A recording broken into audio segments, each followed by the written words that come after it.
All right, we're going to go ahead and call our meeting to order, and we're going to start with the Pledge of Allegiance. I pledge allegiance to the flag of the United States of America and to the republic for which it stands, one nation, under God, indivisible, with liberty and justice for all.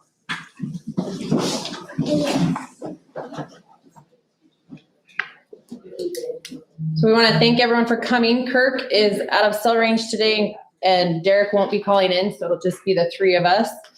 So we'll go ahead and take a motion to approve the agenda. I move to approve the agenda. I'll second. It's been moved in second. All in favor, say aye. Aye. Aye. Aye. Motion passes. We'll now take a motion to approve the consent agenda. I'll make a motion to approve the consent agenda. Second. Is there any discussion or any questions? I did have a quick question just for some clarification on the personnel report. We had one person approved, I just so I understand.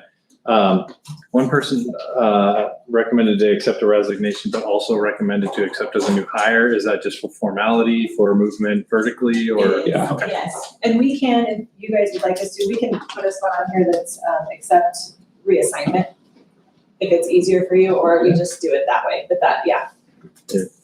20 seconds of getting the question answered. We're good. Any other questions about anything else on the consent agenda? Okay, we'll call for the vote. All in favor of approving the consent agenda, say aye. Aye. Aye. Aye. Motion carries. And we'll start with our discussion items.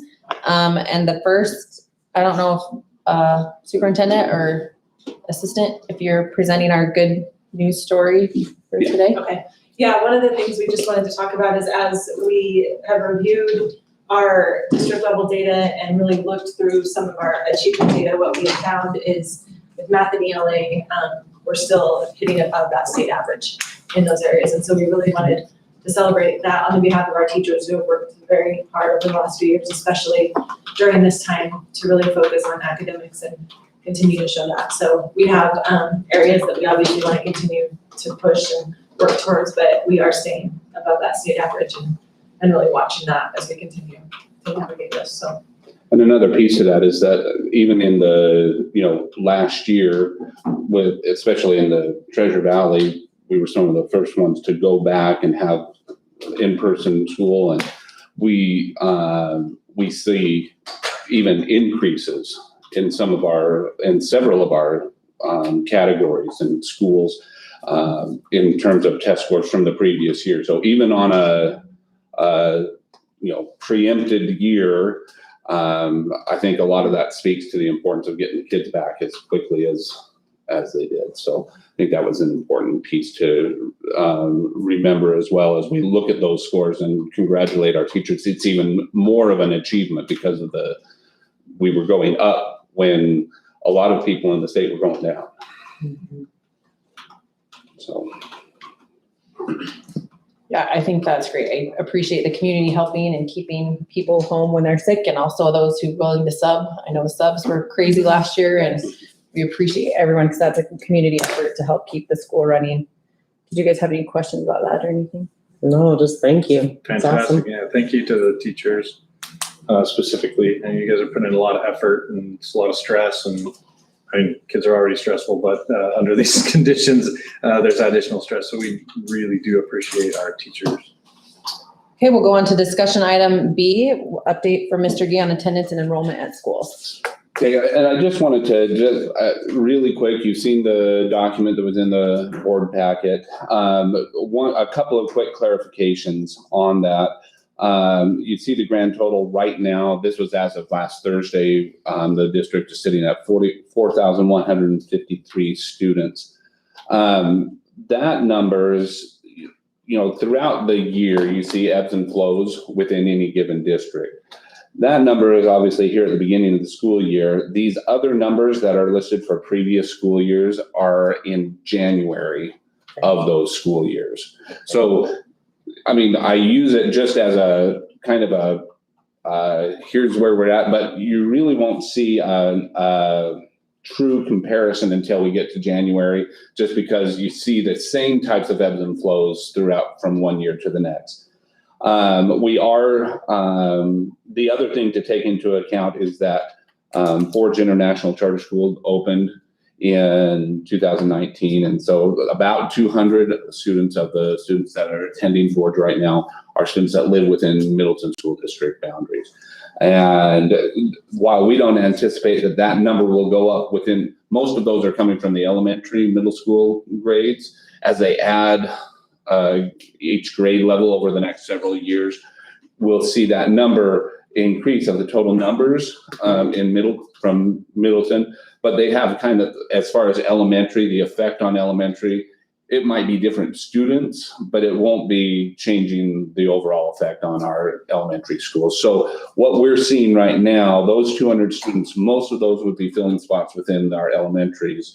And so if we're tracking the growth within the school district at our elementaries, it kind of plateaued, it seems, over the last couple of years.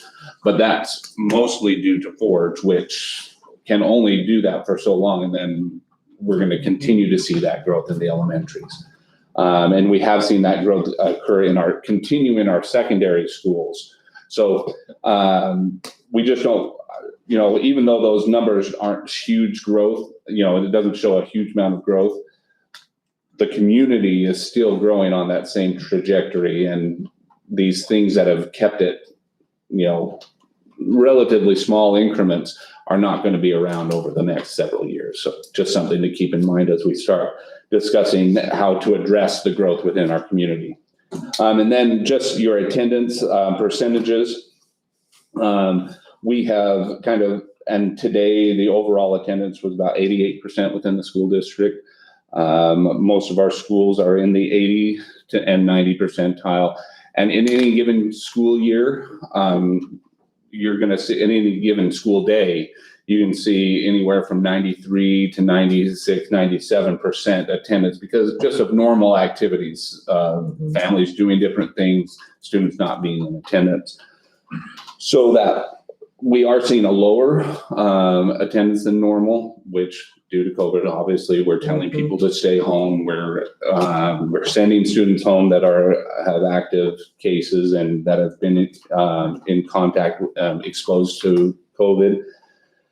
But overall, given COVID, 88% is not, there's a lot of our surrounding school districts are seeing more in the 70s. And so we feel pretty good about our attendance right now. Still would love to see that higher, but we're happy that, like you said at the beginning, happy that people are staying home if they're sick. And we'll try to make sure that we get that, get them the help the support they need while they're not in school. But I'll just continue to update the board in terms of our attendance, just so that if we are getting into an area that is concerning, that we can look at ways to help those schools. Thank you. Any questions on that report at all? Okay. Did we have an influx after Labor Day, like typically, or not really? Typically there's a little bump or some type of bump, but did we see that so much this year? Not as high as normal. And most of the time we see that from out of state, people moving in because there's just different variances in out of state. And we're still watching it because sometimes it's this week or next week. So we'll continue to watch September and we can get you a solid number once we see what that. I was just curious. And then usually like January, like first of the year, kind of is that? Yeah, kind of where we take, this is kind of it's really just a snapshot. Right. But trying to take the snapshot at the same time every year. Yeah. The other thing to note is that we have shut down as far as out of district students coming in at this point. There were a few at the beginning of the year before we saw exactly where we were. But as other school districts make decisions in their districts, some have been asking to come to our district because they like how ours is set up in terms of COVID better than what they're wanting to leave. But unless they have a building permit within the district or they are under contract, we'll allow the students in those situations. But other than that, we just said no for right now while we try to assess. as in our next item, we'll be talking about that a little bit, but we want to make sure that we know the effect that it's having within our own district boundaries before we start allowing that and be a little bit more strategic. So any questions there? Okay. Sounds good. We'll go move to item C, public input processes for possible levies and bonds in school facilities. Okay. I just wanted to touch bases with you as a board on this item. Within the packet, we put a template draft of strategic planning items. Now, this is not necessarily what would happen or wouldn't happen within our school district. It's just, these are some of the topics that have come to our attention as we've been going through the first beginning parts of the school year. Items that, as I've been watching, they're items that we at least need to address. Maybe it's not going to be something that we need to worry about because once we get the information in, we see that it's fine. But as we go forward, I wanted to just talk to the board really quickly about kind of how I intend to start gathering some of that information, because we are seeing growth within our community. We've got Davis Demographics that has done some of those growth projections for us in the past. They're going to be, I'm meeting with them on Thursday to get that process going again.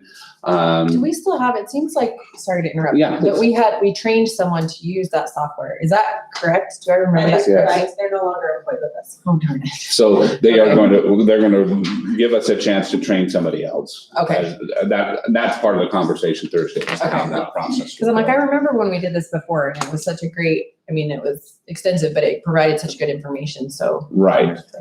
And so, we're talking, if you go to the city offices, you see lots that will become available within the district in the next 3 to 5 years in the 2,400 range right now. And at the last time Davis Demographics came in, they gave us the estimate of 0.7 students per lot. So you could assume statistically, if you take the whole city, every lot that gets filled as a district, we would plan on 0.7 students. And so as you're going through that, you see 2,400 lots, if all of those, and that would be best case, worst case, depending on your perspective scenario, you're going to see a lot of growth incoming students as those lots that are currently in development start to get filled up. So for that, we feel like it's important that we start planning in terms of growth within the school district. But a big piece of that is getting feedback from our community on what they want to see and what is important to them. Because some of this is going to affect elementary students, some of this is going to affect secondary students, some of this is going to affect teachers, some is going to affect families different ways. It's important, I think, that we get that before we start going down, like we've got an idea of what we want to do, that we get that feedback from our community. And so what I would like to do, and certainly any input from you as a board, there'll be a series of surveys that we'll be looking at putting out for staff, students, and community members that will try to gather some of that information. We also want to start doing a series of just in-person opportunities for people to come ask questions and share their thoughts of what, and those in-person events, we want to try and do as many of those in smaller settings rather than, one large one in an auditorium where people kind of line up and get on the microphone.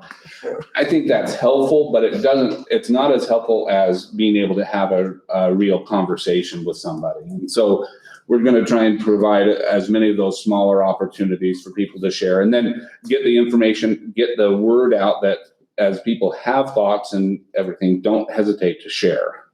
We're not going to be able to put everything in, obviously, because everybody has a different idea, but getting all that information in from our community really helps us, I think, as we start saying, do we want to build a new elementary? Are we looking at adding on to this school? Are we looking at, what kind of programs are important? Is it important that we fix this track or this field or whatever the case might be? Do we have the ability on our website to put kind of an open comment box or, even if you did a Yep. category or however, so that they could just filter them and that way you guys could get them Yep. and sort through them. And what we'd like to do is have that available after we put the surveys out, because we want to those surveys will kind of be directed so that there are specific questions we want to know the answer to. Then after we've given that a chance, then we have that open. For any additional. Any additional comments, anything else you want, after we've kind of gathered and summarized those results from the survey. That way people will still have an opportunity to do that, send an email, give me a call, however we want to look at that. But those categories of teachers, parents, students, community members, everybody's going to be affected by what we do. I mean, even if they don't have students in school, there's going to be an effect within the community. And so, we just need to branch out before we go with, here's what we're going to do, just accepting, what we want to have. So any other ideas, suggestions as I start moving forward on that information gathering? Because right now there's no decisions to be made. It's just, how are we going to get the info? It's great. I think more than anything, it's a matter of how are we going to get the info out to people to help them understand how things are funded, why things are funded certain Right. ways, that we can't build a tin shack with, with part-time labor, right? I mean, Right. there's unions involved in federal projects and the funding sources and why, I know, me as a more recent move into the community is, why aren't all this building, why isn't that funding it, and realizing that, there's a law against that in Idaho, I didn't know that. Mhm. So, that's, I think that the helping people just understand that that's why, Right. because that was kind of a hidden mystery for a long time. It was just, we need money, and because this community is growing and everything will stop growing. Yeah, I think the verbiage is important. Mhm. It's So the correct verbiage. I think Right. before it was, But I think even before that, I'm just excited. There's a lot of very creative people out there, more creative than me. And I think if we just say right now, the sky's the limit, right? Like, here's what problems do we have? How would you guys think we solve them? And then as we work through and weed them, I mean, they might come up with, maybe they could solve a place to put a school and solve the traffic problem at the same time. Like, wouldn't that be awesome? So it's nice to have their input. yeah, Allow well, I'm them to have excited. input. Yeah, I think it would be great. And I think that it would be gearing it towards everyone. I mean, those who really have kids in athletics or go to all the games, they know what the fields are. I would not be a good representation of that because my sports that my kids are in are limited. And so I think that's nice to just give them an opportunity to, take multiple surveys of, I've got kids in athletics, so I want to do that one. And I've got kids that are in band and music, and so I want to weigh in on that. Mhm. So I just think it's great. And then we can figure out, get creative when it comes to how to fund it or fix it or. Well, and I think I think as you that's do those surveys, it's a perfect opportunity to get that information out. And as we have those smaller Yes. venue opportunities to, when people say, well, why can't you just, there might be some reasons why we can't just, and being able to share that. And I think identifying some of those things that are common, that, just there are common misunderstandings about how schools are funded. If we can hit those early and often, Yes. I think that will help as well. Any other thoughts or suggestions as we move forward on that? No, I think that'd be awesome. Are you thinking of pushing them out on Blackboard, just posting them on the site? Like, how do community members get them? I think there's multiple ways. You can push them out on Blackboard through kind of what we would do for an alert, So that to the people school, who so that- don't have people registered in schools could get them? Well, the first would be push it out to all those that do. Right, And then we can go onto our website, we can go to the newspaper, we can go, The city help any us? forum that we can find. I don't even mind putting it out through different Facebook pages and just Okay. asking people, spread this out, let as many people know as possible. I think that's a great idea. Is the more we get back, the better our decision-making can be. Awesome. I like Yes. the idea of doing like not just Facebook, but a newspaper. I mean, there are people in the community who don't do Facebook and There are or some do people that mail still a buy a newspaper. paper and read it. Yeah. I'm one of them. Well, and when I've done larger surveys in past districts, we've also had some just hard copies that people could pick up at schools and then we'd enter it into the database for them. But if they're not interested in getting on the computer and doing it, they can come in and pick one up and That's fill it out great. and we'll get it in. And that doesn't help a lot, but at least it just starts to cover more of the demographics that we might be trying to get the information. Well, and I think You're there's, allowing all to have an opportunity. yeah, I was gonna say, I think some of the community members who maybe don't have kids in the school districts, but are still paying taxes and stuff, like they might be concerned and want to weigh in about and get information to us. Yes, or, they will want to weigh in. And so I think just providing the opportunity to make sure everyone has equal access to it or some access that they're comfortable with would be very beneficial. Yeah. Awesome. Well, I'm excited. Good. Okay, that's all I have on that topic. Okay, so we'll move on to discussion item D, joining other school districts in anti-vaping lawsuit. Okay, so just a quick summary. You've seen the documentation on with the agenda, but there was a lawsuit that was started in the Northern District of California, Northern Judicial District of California, but was joined in by several schools in Utah and has moved into Idaho. And at this point, there are over 450 districts that have already joined in the lawsuit. There are a number of districts in Idaho that have already, and a lot of them are making decisions in here as their monthly board meeting comes through. But essentially, it's targeted towards Jewel Labs, who is one of the primary providers of vaping materials to everybody. But what we're concerned with is, a lot of Jewel's advertising is directed at teens. And because it's directed, they're looking specifically to try and get teens hooked early. And because they know if they can hook them early, they've got them forever.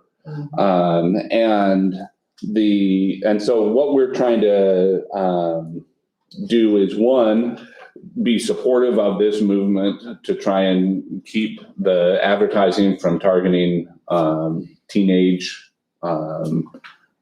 students, and also from seeking to, by doing so, if we were to win the lawsuit, there would be things that would come like anti-vaping detectors within restrooms and locker rooms that it detects changes in the chemicals in the air, helps just to identify when it's happening within a locker room or a private area without, you can't put cameras or anything in those situations, but just something that would be detecting. It can help with counseling time, educational activities.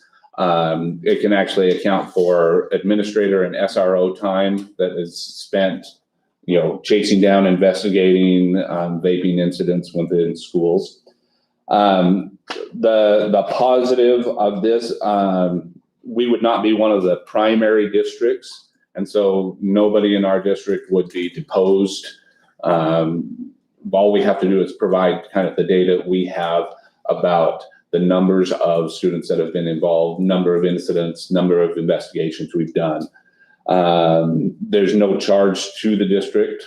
There's nothing as far as attorney's fees that would be required if, the attorney's fees pull from a winning lawsuit. So that's contingent on winning the lawsuit. We're going to be submitting most of the data from here in the district at the district office. It's not something that we'll have some follow-up and clarification questions on some primarily middle school and high school. But I really can't see too much of a downside to participation. Do you have any questions or concerns regarding our participation in that lawsuit? No, I think it's good. Yeah, I was gonna say, it sounds like it would be a good opportunity for us to just help support that. Okay, so there is a specific when we get to action items, A motion. there's a specific motion. I'll bring that up. I'll give it to Pam. Works. Or Jake. So if there's no other questions, then that is all I have on that item. Okay, we'll move on to discussion item E, leadership premium plan. Okay. Your leadership premiums, as you remember, leadership premiums is a legislative action that allowed for, shares, or about $900 worth is one share being allocated for teachers who are taking time out of their regular schedule to take on other leadership responsibilities within the district. The majority of what we have listed, what I submitted to the board, was the list of different categories that teachers would earn some of those leadership premiums for. This is very similar to what the assignments that were done in previous years. The only difference is that in previous years, when we talked school-specific positions, we had 2 to 5, depending on the school, but we were able to move that to 10 school-specific. So just things that happen that are particular to each school. Go ahead. Annually or is it? Annually, yep. And the academy would only have 7, just they don't have as large a staff. And then this year where we'll be doing a lot of strategic planning, there will be quite a few times we'll be asking teachers to take time out of their schedule to help us with that. And so we've added 20 positions for that as well. I shared with you how those shares are calculated. Just a reminder, we receive $850 for each teacher or each certified staff member besides administrators. But then we have to pay out, and we can't pay less than $900. And it's the legislature's way of making sure that it doesn't, for whatever reason, they don't want it to go to everybody. Because there were some school districts, they got $850 for each teacher and then just gave $850 out. So that is the way the legislature made sure that wouldn't happen. And so it has to be $900 that we give out. So the number of each share, when I talk shares in that proposal, it's a $900 share. And so what we're looking at is right now there's 191 that are planned, and that leaves about 13 that we can still, if something were to come up over the year, we can still use those. As far as teacher staff in total, what would be that number? Of certified staff, which is what this would be applicable to, 225. So that's pretty close. So we're pretty close. Yes. At least giving all our teachers an opportunity. An opportunity. Yeah. Correct. Oh, yeah. And what I've found in the past is you usually get anywhere from 60 to 80% of the teachers that are looking for something like that. There are some that don't, and it's not anything against those teachers, but they've chosen that their time is going to be used somewhere else. And there are some leadership positions within the district that the law specifically said we can't, anytime that a teacher is doing something with an extracurricular activity, we can't use these dollars for that. It's specifically out of. But that doesn't make them ineligible for one of these positions. Correct. Just one of these other positions. And it also, like when it comes to advanced opportunities, advanced professional endorsement, there are other leadership. It doesn't just have to be one of these that gets paid. You can do some of these other leadership things that don't fit the legislature's definition, but will still allow it to count towards that advanced professional. So there's a little wiggle room and Yep. some discretion left to us to be able Yeah. to. And this That works. is something that is not negotiable, like it's not to be a part of the negotiations. The legislature stipulated that, but we do work with the Education Association in making sure that we're meeting the needs. So we've reviewed this with the leadership of the Education Association as well. Awesome. Any questions on that? Mhm. Okay. That's all I've got on that one then. And the last discussion item we have is classified staff wages. Okay, so as we have often discussed, there's a definite need for to address the needs for our classified staff, especially now in this time, we're competing with all kinds of job opportunities for our classified staff. Can we clarify just for Yes. everybody what classified is? Right, so essentially classified is anything that's not a teacher or administrator. So when that or a counselor, counselors fit within that same role. But what we find is that you have clerical, which are our secretaries, things like that, instructional, which is our teachers' aides that are working directly with students or in a special ed or Title I classroom. Custodial fit within that range. Technology fits within that sphere, as well as food service. And so all of those positions within that are considered classified positions. So as we were looking at ways that we could help, what we came up with is a few things.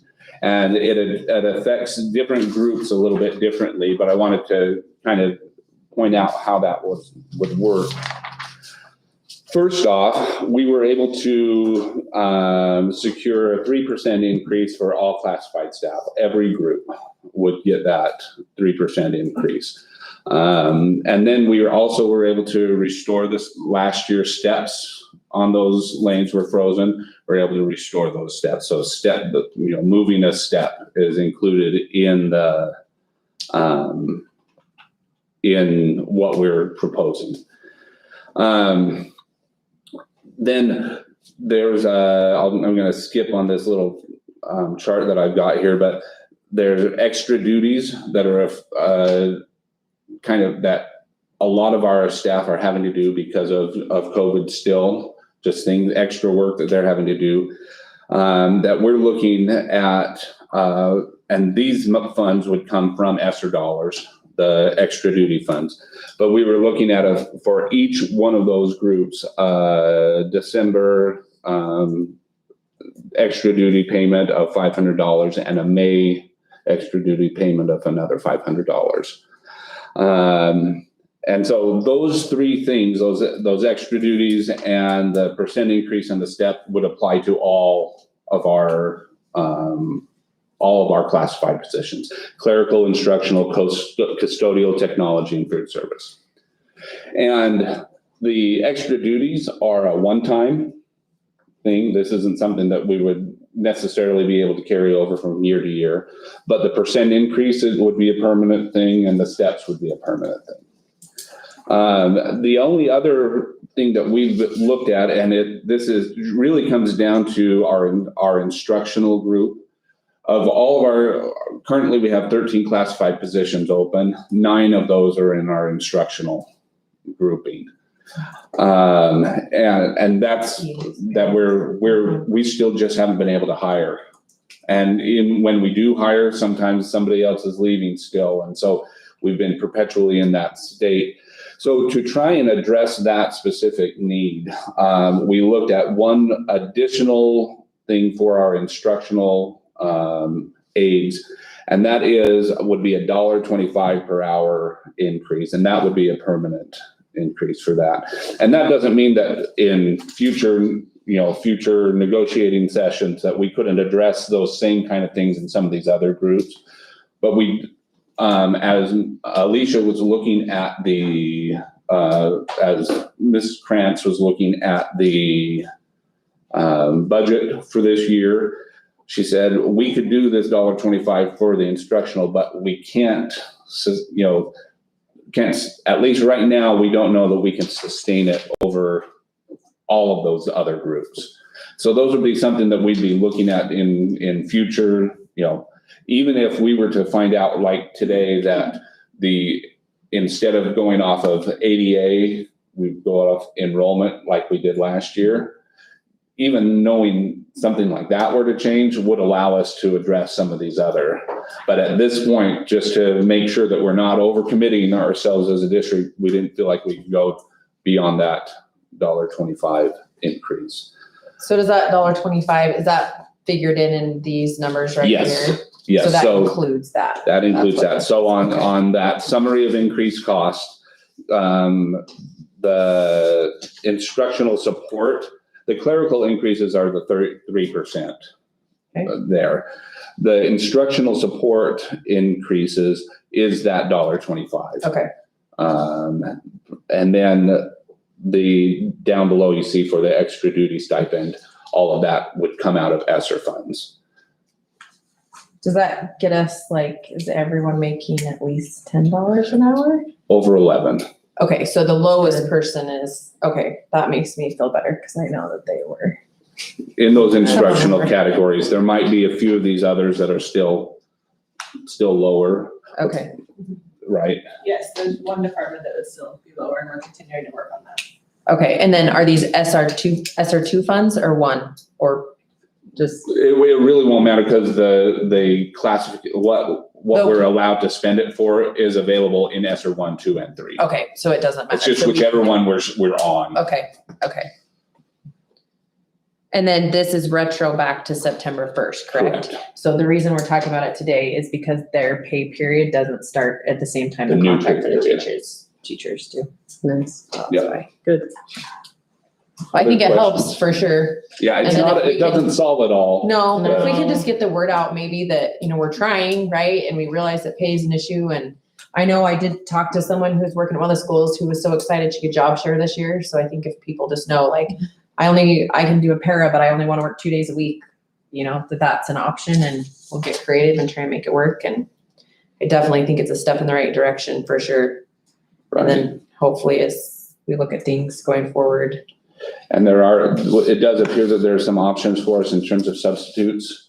The governor's going to be freeing up some dollars that we can use to pay substitutes more. Hopefully we can entice a few more people to jump on. We probably had 3 to 5 positions that haven't been filled if you include the aides on any given day. Do we pay the same for an aide as we do a teacher? No. No, but we have made adjustments to get it much closer, It would be nice if we did. I think a lot of districts around us do. and that is. Pay the something we same can- as That a is- sub. Uh-huh. Yeah, and that is something with what they're doing right now, I think we have a possibility to look at. I think right now isn't it 80, 90, and 100 or something is kind of the spread from where and then if you have And all degrees, subs we've raised to We get 100. like $10. if all you subs have been degree. raised to 100. That's good. But going back to the job share, if people are interested, if they contact the principals, we're willing to work through schedules and look at options. So if you know people that are interested, we're definitely. Oh, yeah. there. Are most of them in elementary? Are most of them at high school? Or most of them, so they're Elementary. elementary that's really struggling. Okay. Gosh. Yeah, I should put that out somewhere. So that could work. I mean, you basically have someone who wants to volunteer, you might as well go job share, right? Yeah. Right. Hit up all our volunteer friends. Yes. Hey, any Okay. other questions on that? Thank you for working on that. Gotcha. Okay, that's all I. Okay, I think that's all our discussion items. We'll go ahead and move into our action items. The first one, approve or deny joining other school districts in anti-vaping lawsuit. You have specific verbiage for that? Yeah, I'm bringing that up right now. 1 second. So you two. Your turn, I did the last one. I'll slay it. That's the wrong one. Sorry, I should have had that one pulled up already. That's okay. That one probably has fancy verbiage. Yeah, I think because it's illegal. Oh, yeah, it has to be legal. There we are. I'll just pass that down. My writing fingers weren't gonna be fast enough. No, not for that. Yeah, I will. All right, whereas the district recognized that vaping is a national and local problem impacting upon student health and the disciplinary operation of the district.